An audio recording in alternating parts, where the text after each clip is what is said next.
Leader, decisions are made by government departments, particularly with respect to pensions, and I know my colleague Senator Oireachtas is deeply concerned about what I'm going to speak about now, and that is the military service allowance, which is pensionable today. But at some stage, a decision was made that those who were the early recipients of military service allowance, that wouldn't be pensionable. And some sort of a deal was struck. Now, this is not the first state organisation where something like this has happened. In the case of the Gardaí, there were a number of Gardaí who had retired many years ago and were not allowed to carry their pensions forward.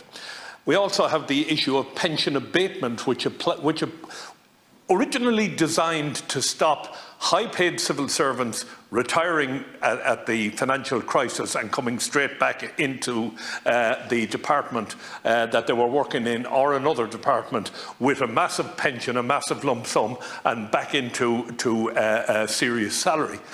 But a private soldier retiring, a corporal, a sergeant retiring from the Defence Forces after 40 years, if they get a job in the public service, the chances are they lose their pension.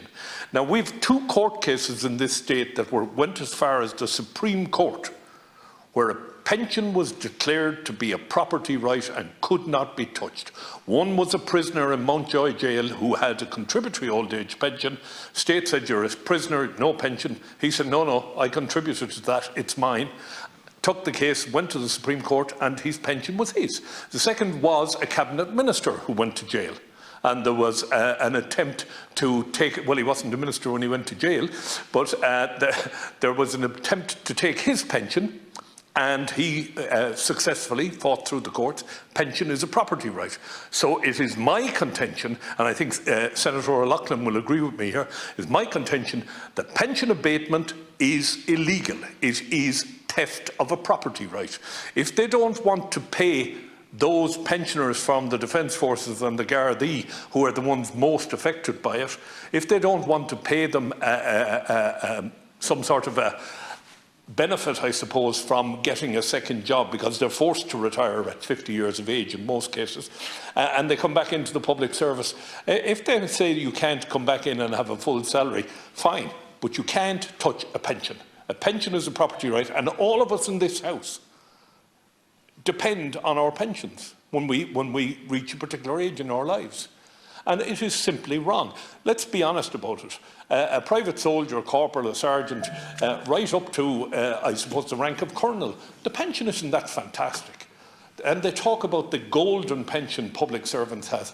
That's a long time gone, so it is. It was hammered in '96, it was hammered in 2011, 2013, and the way things are going now, young men are joining the forces, commissioned officers are joining the forces, get a trip or two overseas and leave. We have to stop the theft of pension, and we have to return the military service allowance to those who had it. It should be part of their pension. Thank you, Catherine, for your forbearance. Gerard Craughwell brought up this morning the military service allowance that was negotiated, which is kind of beyond belief, by the military to not be included in the pension allocations and permutations of people who future retire. I don't have a response as to how and why that happened, but I'll make some inquiries, Chair, and see if there's anything I can do to offer some assistance and some information to the Senator. But he is absolutely right with regard to the second point that he made today with regard to pension abatement. We can't have one set of rules for one part of our civil and public service and a different set of rules for the other. And I can say that standing here, having learnt my lesson as a former minister when I was indeed taken to court and got myself rudely awakened, but correctly so. So just to put that on the record.